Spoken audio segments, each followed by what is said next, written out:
చదువులో కూడా ఎవ్వరితోనే మీరు పోల్చుకోవద్దు. ఇక్కడ ఉన్న ఫ్యాకల్టీ మెంబర్స్ ని కూడా, డైరెక్టర్ గారిని, ప్రిన్సిపల్ గారిని నేను కోరుతున్నాను, ఒక సైకాలజీ ప్రకారము ఇద్దరు వ్యక్తుల్ని మనం పోల్చకూడదు. ఎందుకు పోల్చకూడదు తెలుసా? క్లాస్ ఫస్ట్ సంగీత, క్లాస్ లాస్ట్ గీత. క్లాస్ ఫస్ట్ సంగీత యొక్క జెంటికల్ ఫార్మ్స్ వేరు. నేను ఎగ్జాంపుల్ చెప్తా. క్లాస్ ఫస్ట్ సంగీత యొక్క జెంటికల్ ఫార్మ్స్ వేరు, అవునా కదా? చెప్పారు బాయ్స్, అవునా కదా? క్లాస్ లాస్ట్ గీత యొక్క జెంటికల్ ఫార్మ్స్ వేరు. వాళ్ళ సరౌండింగ్స్ వేరు, వాళ్ళ పెంపకాలు వేరు, వాళ్ళ అలవాట్లు వేరు, వాళ్ళ యొక్క అన్ని భావాలు, యాటిట్యూడ్స్, వాళ్ళ యొక్క అన్ని బిహేవియర్ ఆస్పెక్ట్స్ వేరు ఉన్నప్పుడు చదువులో ఎలాగ నువ్వు పోల్చి ఆ అమ్మాయి స్థాయికి నువ్వు రాంగ్ చేస్తావు? అయితే ఎవరితో ఎవరు పోల్చుకోవాలి తెలుసా? ఎవరితో ఎవరు పోల్చుకోవాలి? నాతో నేను పోల్చుకోవాలి. 1978 ఏప్రిల్ 4 నేను పుట్టాను. నేను 1978 ఏప్రిల్ 4 పుట్టినరోజు అలాగే ఉంటే, డిసెంబర్ 9 2017 అలాగే ఉంటే నా జీవితంలో మార్పు ఉన్నట్ట లేనట్ట? దానికి ప్రయోజనం ఉందా? లేదు.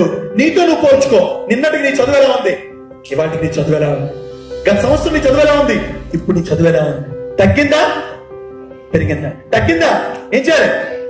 పెరిగిందా? ఇంకొంచెం? నీ రైటింగ్ ఎలా ఉంది? చాలా మంది అనుకుంటారు దానిలాగా రాయాలి నువ్వు, దానిలాగా ఎలా రాస్తా నీ మొహం, దాన్ని చేయలేదు, నీ చేయలేదు. దాని ఫింగర్ యొక్క స్ట్రక్చర్, నీ ఫింగర్ స్ట్రక్చర్ వేరు.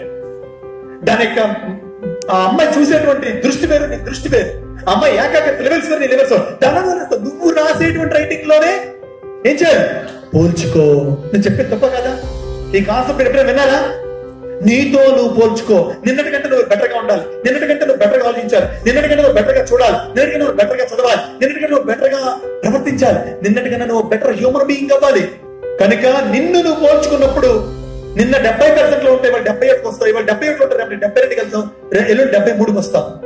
నీ అందం విషయంలో గానీ, నీ ప్రవర్తన విషయంలో గానీ, నీ ఆలోచన విషయంలో గానీ, లేదా నీ యొక్క చదువులో గానీ, నీ అలవాట్లలో గానీ నిన్ను నువ్వు పోల్చుకుంటూ ఏంటి మనం అభివృద్ధి చెందాలి. దీనికే ఏంటి పేరు పెట్టి తెలుసా? చేంజ్ కాదు, పరివర్తన. ఏంటి పేరేంటి?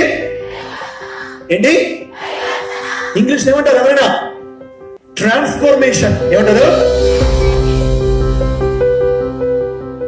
Like this video, share this video and subscribe to Lhasa Foundation YouTube channel and click on the bell icon for notifications. Do write your valuable comments and suggestions in the comment box and ask for more new videos on which subjects you want. Support Lhasa Mission.